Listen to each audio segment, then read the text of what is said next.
I speak to you today as a sinner to sinners, as the beloved of God, to God's beloved, as one called to bear witness to those called to bear witness. Amen.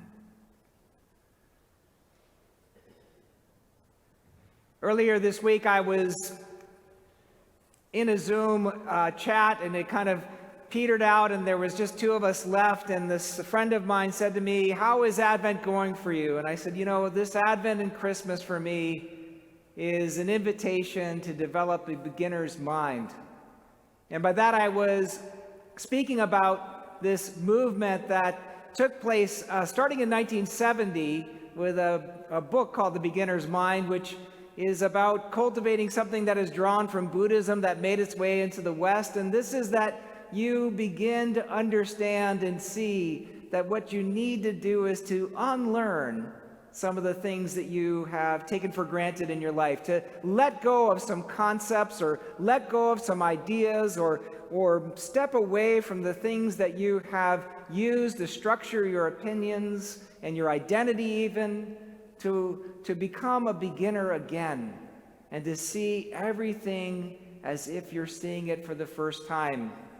And this Advent has been one of those opportunities for me. This is an opportunity for me to step back from all the ways that we have celebrated Advent in the past and to try to imagine what it might be like to observe Advent in this present that we find ourselves. And perhaps, if we can faithfully move our way through this present, to find some inspiration about the advent of the future.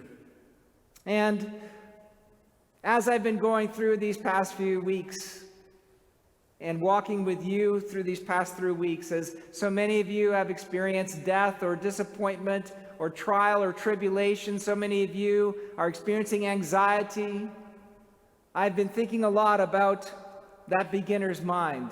A friend of mine published a book that was meant to kind of recreate what it meant to cultivate a beginner's mind, and the title of the book was Unlearning the Basics. And it was meant to say that you had to somehow strip away and get to the basics again of what you had believed and let go of even those and then begin to build them up again. And so I've been thinking about the basics of Advent, and there are really two facets to it. The first is that Advent is a reminder that things will not end by working out of what already is there. Advent doesn't believe that the nature of the universe is one of teleology, a movement towards an end which is somehow contained in everything that is in the beginning and is in the process of becoming. Advent is not a moment in which we think that things are going to get better on their own if only we can hold on and keep on doing what we've done. No, Advent is a rejection of teleology, which is from the Greek telos, for end. Advent tells us that the only way forward for us is through deliverance and rebirth. And Advent is the coming of something. It's from the Latin to come, advent, to come. Adventum is the term in Latin. It means that we are powerless to save ourselves, that the kinds of dynamics that we have in place are not enough to make things better, that God has to come again into our midst and to somehow intervene with a moment of both judgment and forgiveness. And Advent celebrates the first advent of Jesus Christ, who came to us 2,000 years ago when he was born in Bethlehem. And we learned at that time the fulfillment of the scriptures and the hopes and the longings of the people were found in the moment in which they realized that their salvation would come through a child, when a little child would lead them. And Advent happens now among us when you or I suddenly find our way to experiencing new birth, when Christ comes into us and comes upon us, when we encounter the power to somehow do things we never thought we could do. Things like forgiving, things like loving, things like walking by faith, all of these things, all of these works of faith, hope, and love. This is a kind of Advent of God on a personal level. And finally, Advent is the anticipation that the end of this universe will come with Christ coming to us again. It is not we who will somehow evolve into the life eternal. It is Christ who will come again to judge the living and the dead. And Christ will gather up all things and reconcile them to God. And we will learn at that last Adventum, that last Advent, that last coming of Christ, that the power of God has been vindicated in Jesus Christ. That the covenant that God had with Israel, which God made by swearing by God's self, was fulfilled when God came as God's self in Jesus Christ. And the whole knit of this universe will be understood as somehow contained in the life, death, and resurrection and coming again of our King, Jesus Christ. And the end of all things is not some kind of place that we will find fulfillment alone, but it will be the moment in which we realize that the truth of the matter is that God is with us, Emmanuel, which is Hebrew for God with us. So that is the first aspect of unlearning the basics. Everything else we've tried to do to observe this season, everything we've done to try to preserve our identity in this time and place we find ourselves, all of the challenges we have before us, all of these things in some ways can distract us and delay the conversion that God is working in us at this very minute. If only we would stop and wait and surrender and ask God for the power to come within. And if we would do that, we would experience an Adventum like we had never seen before, because God will come and fulfill the promises God has made, and God has promised to be with us. The second aspect of Advent that is important for us to see is that this rebirth is something that allows us to somehow find the space to grieve, that allows us to somehow see everything as it truly is, to be somehow transformed by the visions that we have before us without expecting them to be more than what they are. Advent allows us and gives us the courage to stare death in the face, to stare disease in the face, to stare distrust in the face, to recognize that we are insufficient without a stirring up, as we read in our collect, of God's power on earth. You can see these two moments in a photograph that I put on the bulletin for you today that I'm going to bring up again. This is by Barbara Morgan. It's called Stump, and it was done in 1945. It's a remarkable photo, and Barbara Morgan is one of those photographers that should be as fluent in our cultural language as Ansel Adams. She was an innovator and an incredibly interesting photographer. And you see, even in this incredible photo of death, a tree that has been cut off, a tree that is dead, you can see a kind of testimony to life. You can see the rings around the trunk, which signify the growth of that tree from year to year.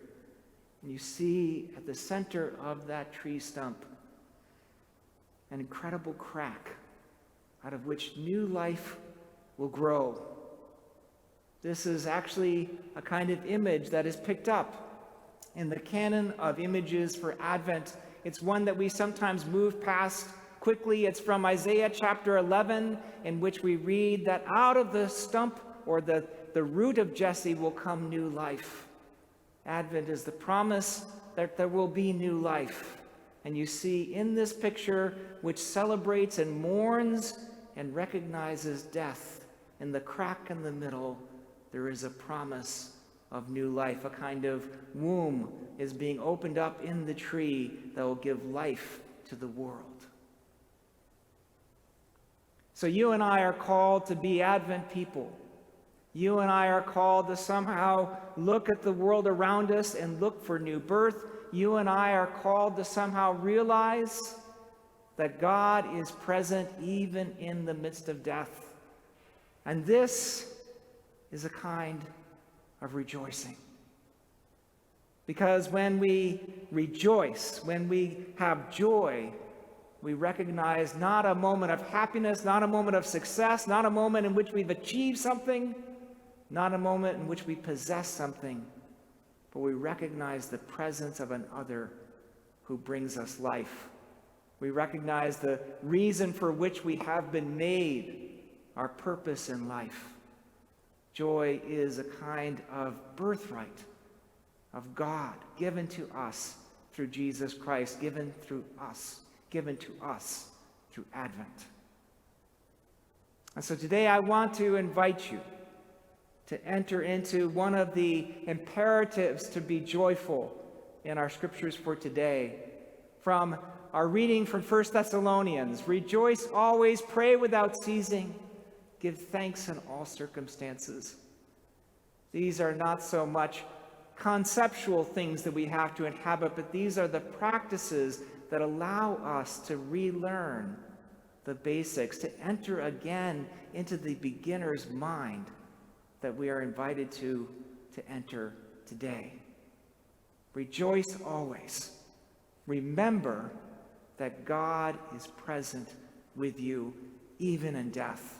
That the power of God is available to you whenever you feel fearful, whenever you struggle, whenever you are attacked, whenever you feel limited, whenever you feel you are at a loss, whenever you feel alone.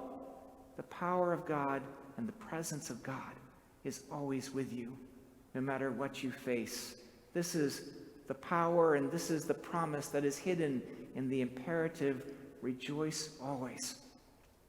And to pray without ceasing doesn't mean simply adding words upon each other as some kind of mantra.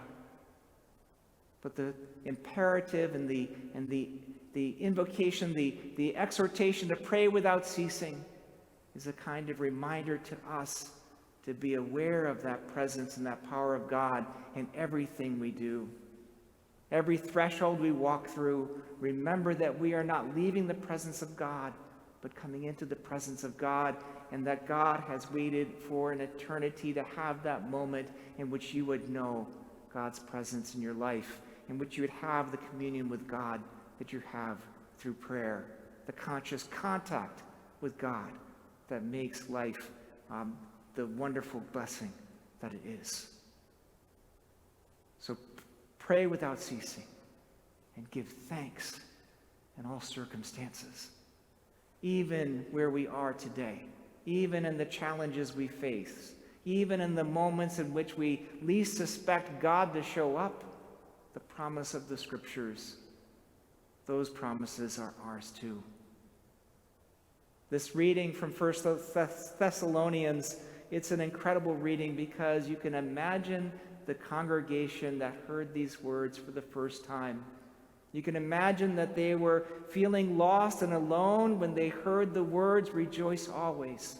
You can imagine they felt like they could not form a prayer because they had been so traumatized that they could hear that promise to give thanks in all circumstances and to pray without ceasing. You and I find ourselves again where they are, hearing these words for the first time. Let God's grace open your ears.